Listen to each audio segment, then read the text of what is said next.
Halo pencinta film, bersama saya Agnes. Yuk kita ambil hikmah dari alur cerita film Lost and Love. Film ini diangkat dari kisah nyata yang menceritakan perjuangan seorang ayah selama bertahun-tahun dalam mencari anaknya yang hilang. Bapak ini tidak kenal lelah demi menemukan buah hatinya.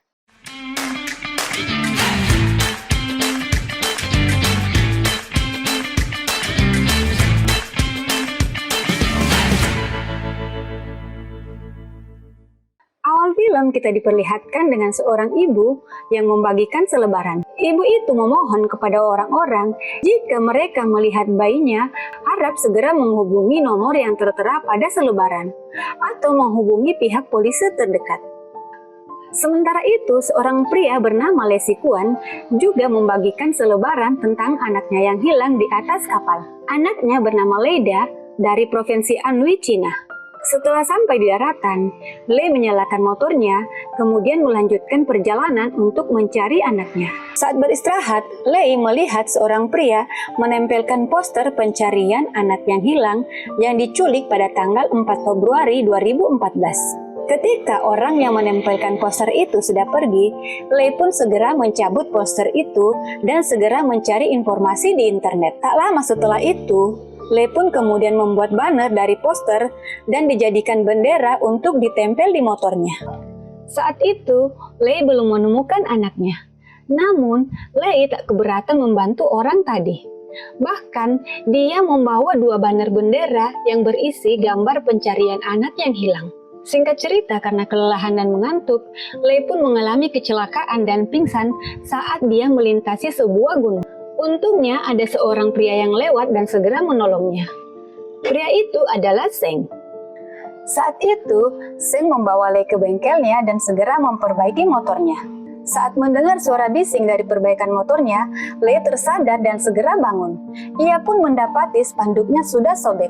Dengan segera, ia menjahit spanduk tersebut. Dengan cepat, Lee menjahit sobekan itu. Ketika melihat Seng sedang memperbaiki motornya, Lee pun segera menghampiri dan menanyakan lokasi dia saat ini. Seng pun menjawab jika saat ini ia berada di pegunungan Wuye. Lee kemudian menandai tempat itu pada sebuah peta dan menanyakan berapa harga perbaikan motornya. Seng pun bertanya bahwa apakah ia memiliki uang.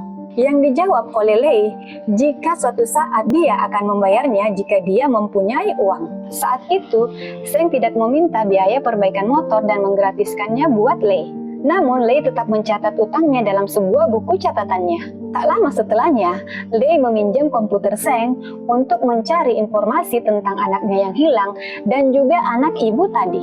Setelah kondisi motornya sudah baik, Lee pun segera melanjutkan perjalanan dan mencari informasi anak yang hilang. Dalam perjalanannya, Lee menyempatkan diri untuk singgah di sebuah tempat ibadah. Ketika dia sedang berdoa, Seng datang dan bertanya kenapa anaknya bisa hilang. Yang dijawab Lee ketika dia sedang berkebun bersama istrinya, anaknya dijaga oleh neneknya. Namun setelah mereka pulang, mereka tak mendapati lagi anaknya di rumah. Saat itu, Lee mencari anaknya sampai detik ini. Setelah itu, Lee pun memberikan daftar anak-anak di Cina yang hilang. Ia meminta kepada Seng untuk memberikan kabar jika menemukan anak-anak tersebut. Buat Lee, setiap kabar akan memberikan harapan yang besar bagi keluarga, terutama istrinya. Saat itu Seng bercerita bahwa dirinya adalah korban penculikan sejak berumur 4 tahun. Saat itu yang dia ingat adalah jembatan rantai dan rambut ibunya yang selalu dikuncir panjang. Seng selalu berusaha mengingat hal itu agar ia tidak melupakannya. Setelah mendapatkan informasi tentang Seng, akhirnya Lee pun memiliki 3 bendera pencarian anak yang hilang. Lalu Lee melanjutkan perjalanan ke kota lain. Saat di warnet, Lee mendapatkan informasi tentang anaknya yang hilang dari seorang mahasiswi di kota Gongsau. Mahasiswa ini melihat anak-anak dengan ciri-ciri yang diberikan di internet, dengan tanda luka di kaki kanannya. Lee pun bergegas memaju motornya menuju kota Guangzhou. Ia melewati sebuah jalan tol dan di sini petugas polisi memberhentikannya. Karena aturan di jalan tol, motor dilarang melintas. Saat tahu kalau Lee sedang kesasar dan melihat bahwa Lee sedang mencari anaknya, polisi itu memberikan informasi agar Lee melewati jalan pintas menuju kota yang ia tuju. Polisi itu menunjukkan menggunakan peta, dan Lei kemudian melanjutkan perjalanan. Sementara itu, ibu yang kehilangan anaknya tadi masih setia menunggu kabar tentang anaknya yang hilang. Keesokan harinya, Lei pun membuka peta untuk mencari jalan pintas. Namun saat ia membuka petanya, ia melihat uang senilai 200 yen yang terjatuh dari dalam peta. Ternyata uang itu berasal dari polisi yang membantunya tadi. Lei pun segera mencatat hutangnya dalam sebuah buku catatannya. Lei kemudian menemui gadis yang memberikan informasi tentang anaknya yang hilang. Dan mereka pun bergegas menuju rumah di mana anaknya berada. Lei menaiki kapal dengan bantuan orang di sana untuk menemui anak yang dimaksud. Saat itu, kapal yang dia tumpangi menghampiri sebuah gubuk kecil yang mengapung di atas air laut. Saat ia sampai, ia pun segera menghampiri dan memperkenalkan dirinya, lalu bertanya kepada orang tua anak itu. Dari percakapan dengan orang tua anak itu, Lei mendapatkan informasi jika anak itu adalah atas pemberian orang. Untuk memastikan, akhirnya si tuan rumah memanggil anak tersebut. Anak itu dipanggil Ani. Ani yang dipanggil menatap dan segera menghampiri orang tuanya. Saat anak itu mendekat, bayangan tentang anaknya mulai mengiang di kepala Lei. Ketika anak laki-laki itu sudah berdiri di hadapan Lei pun menanyakan beberapa pertanyaan. Tapi anak ini menjawab dengan menggelengkan kepala. Pertanyaan terakhir yang ditanyakan Lei adalah, apakah ia memiliki bekas luka di kaki sebelah kanan? Karena anaknya dulu memiliki bekas luka karena tertusuk paku. Dengan gerakan cepat, anak itu duduk di kursi dan segera melepas sepatu dan kaos kaki sebelah kanan yang ia gunakan. Saat melihat anak itu melepas kaos kaki sebelah kanan, dengan spontan, Lei menyuruh anak itu melepaskan kaos kaki sebelah kiri yang akhirnya membuat orang tua anak ini marah. Orang tua Ani segera memarahi Lei dan mengusirnya. Akhirnya Lei menaiki kapal, tapi masih dipenuhi dengan perasaan ragu.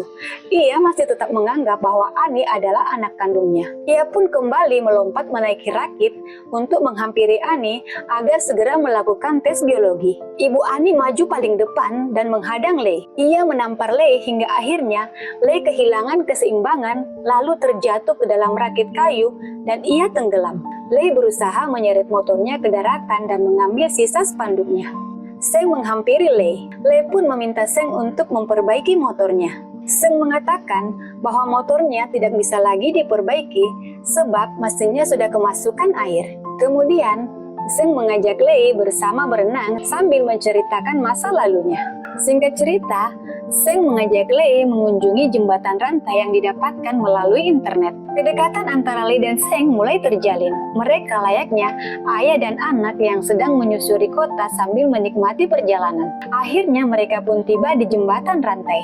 Seng mulai kembali mengingat masa lalunya. Tak lama setelah itu, Seng pun melihat seorang ibu-ibu dengan ciri-ciri yang sama, yaitu memiliki rambut yang dikuncir panjang. Seng kemudian menghampiri ibu itu dan bertanya apakah ia kehilangan anak. Tapi ibu itu tidak memberikan jawaban dan memilih untuk pergi. Ibu itu tidak memperdulikan Seng, tapi Seng tidak menyerah dan segera mencegah wanita itu. Lei berusaha menghentikan langkah Seng karena ia tidak ingin Seng mengikuti egonya dan mengakui bahwa ibu itu adalah ibunya. Lei yang sudah memiliki pengalaman dengan anak yang hilang mengatakan jika dulu ada orang tua yang mengakui seorang anak sebagai anaknya walaupun itu bukan anaknya. Dan ketika orang tua kandung anak itu datang, ia pun menjadi depresi. Lei tidak ingin Seng mengalami kejadian tragis seperti itu. Seng masih diselimuti egonya dan nekat mencari wanita tua tadi. Namun di ujung jalan, pemuda itu berhenti dan kembali ke arah Lei. Dan mereka melanjutkan perjalanan mereka untuk mencari jembatan-jembatan lain dan mencari keluarganya yang hilang. Mereka pun melanjutkan perjalanan mereka pergi ke warung internet untuk mencari informasi tentang jembatan rantai yang ada di Cina. Seng mulai menyerah. Ia tidak tahu lagi harus kemana mencari daerah asalnya. Karena menurut informasi yang ada di internet, ada sekitar 170.000 jembatan rantai di Cina. Lei kemudian meyakinkan Seng bahwa dia telah banyak menyusuri kota di Cina, dan ia selalu semangat untuk mencari anaknya. Di sini Lei berkata kepada Seng bahwa baru saja 3 hari Seng mencari keluarganya, dia sudah patah semangat. Sedangkan Lei sudah 15 tahun tak pernah menyerah dalam mencari anak yang ia cintai. Mendengar hal itu, Seng pun mulai kembali bersemangat dan mereka pun pergi ke kota berikutnya. Saat itu, mereka mengunjungi sebuah pasar malam untuk mengisi perut mereka setelah seharian melakukan perjalanan. Mereka pun beristirahat di sebuah pondok sambil beralaskan sebuah selimut.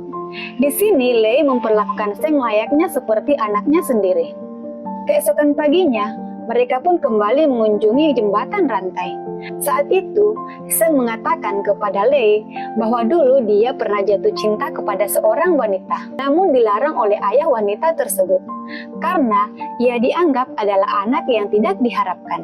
Lei mengatakan kepada Seng bahwa ia tidak pantas mengatakan bahwa ia adalah anak yang tidak diharapkan. Tapi di sini Seng marah dan mengatakan bahwa itu memanglah sebuah kenyataan. Dan ia pun akhirnya pergi meninggalkan Lei seorang diri. Di sebuah halte, Lei pun menunggu mobil yang lewat untuk ia tumpangi. Setelah menunggu beberapa lama, tiba-tiba Seng datang dan memberi tumpangan kembali. Dan ternyata Seng mengantarkan Lei ke sebuah stasiun kereta dan ia memberi beberapa uang untuk Lei. Namun Lei menolaknya dan berkata bahwa itu bukanlah tujuannya, sambil terus berdebat dengan Seng. Malam itu, Lei yang belum tidur mendengarkan ocehan Seng dalam tidurnya. Seng sedang memimpikan seorang wanita berambut kepang panjang sedang berjalan di jembatan rantai. Tak hanya itu, dalam ocehannya, Seng mengatakan bahwa ia diculik dengan temannya dan dijual di kota yang sama.